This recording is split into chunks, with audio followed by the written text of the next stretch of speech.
문재인 대통령이 오늘 신년 기자회견에서 추가 부동산 대책을 예고했습니다. 집값을 원상 회복시키겠다고도 했는데요. 취임 당시 가격으로 끌어내리겠다는 의지를 밝힌 겁니다. 강력한 규제가 예고되면서 시장도 촉각을 곤두세우고 있습니다. 첫 소식 홍유라 기자입니다. 문재인 대통령은 부동산 가격을 안정화시키는 정도로 만족하지 않겠다고 강조했습니다.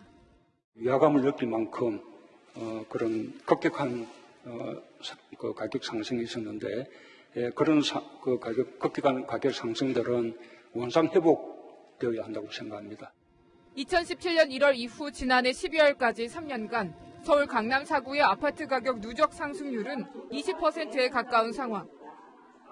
이렇게 치솟은 집값을 문 대통령 취임 초인 3년 전 수준으로 되돌리겠다는 뜻으로 해석됩니다. 지난해 12.16 대책에도 불구하고 부동산 시장이 불안 조짐을 보이자 더 센 정책을 내겠다는 신호를 보낸 겁니다. 지금의 대책이 뭔가 조금 시효를 다했다라고 판단되면 또 보다 강력한 대책, 그게 끝없이 내놓을 것입니다. 종합부동산세 등 보유세는 강화하고 양도소득세 완화는 신중하게 검토할 전망입니다. 양도 차익, 일종의 불로소득에 대한 과세이기 때문에 그것을 또 낮추는 것은 국민들의 정서에도 맞지 않는 부분이 있습니다. 업계에서는 9억 이하 주택 대출 규제와 전월세 가격 상한제 도입 등을 예상하는 가운데 주택 거래 허가제라는 초강력 정책까지 등장할지 긴장하는 분위기입니다. 자금 조달 계획서를 전면 시행할 가능성도 있고요. 그러면 그게 바로 주택거래 허가제예요.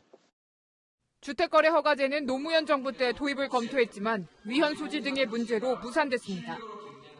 김현미 국토부 장관은 주택거래 허가제를 하지 않는다면서도 부정한 방법의 주택 구입은 꼼꼼하게 보겠다고 말했습니다.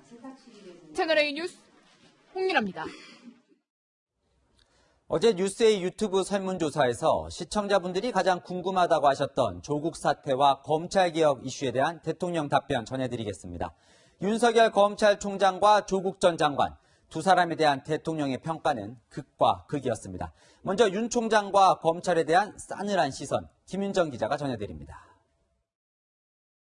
문재인 대통령이 최근 검찰 간부 인사 과정에서 불거진 윤석열 검찰총장의 항명 논란과 관련해 공개 경고했습니다. 인사권은 장관과 대통령에게 있습니다. 검찰의 수사권이 존중되어야 하듯이 장관과 대통령의 인사권도 존중되어야 하는 것입니다.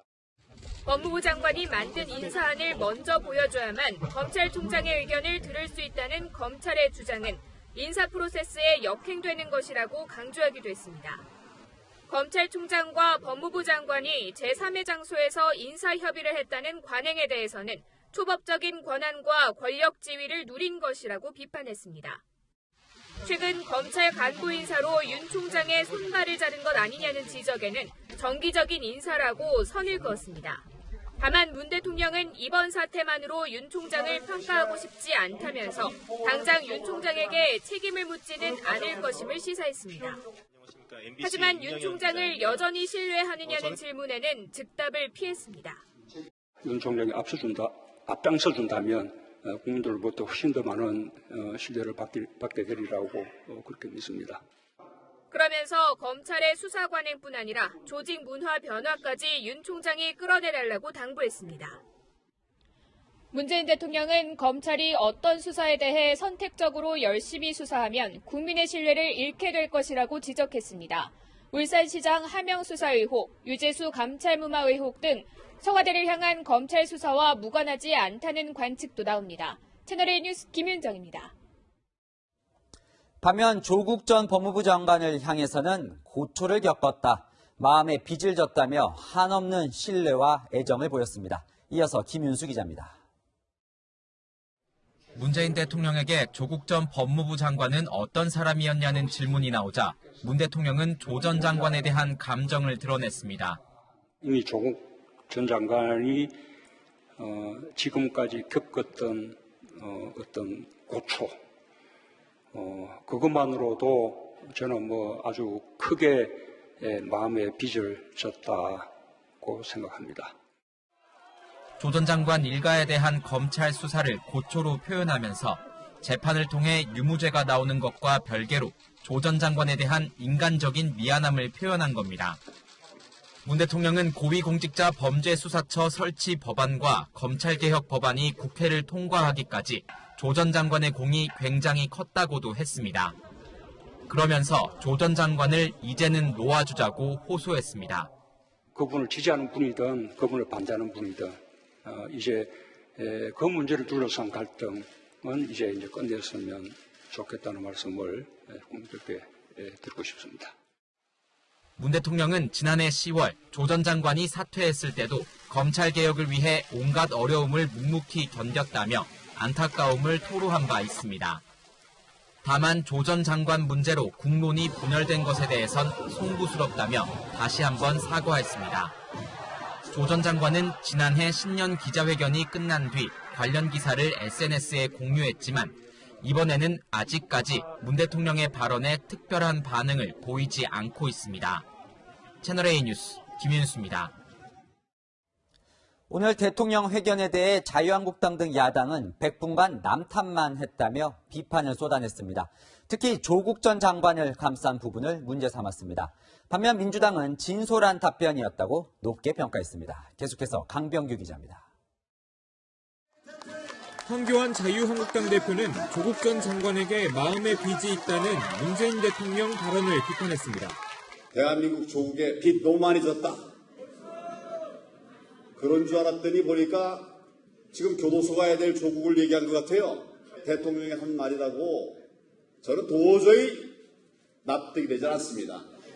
흑점을 계속하겠다는 대국민 선전포고였다며 100분간 남탓만 했다고 지적했습니다.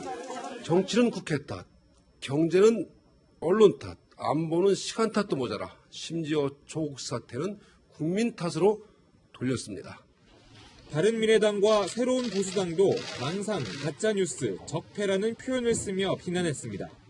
반성은 없고 망상만 있는 대통령의 신년 기자회견이 아닐 수 없습니다.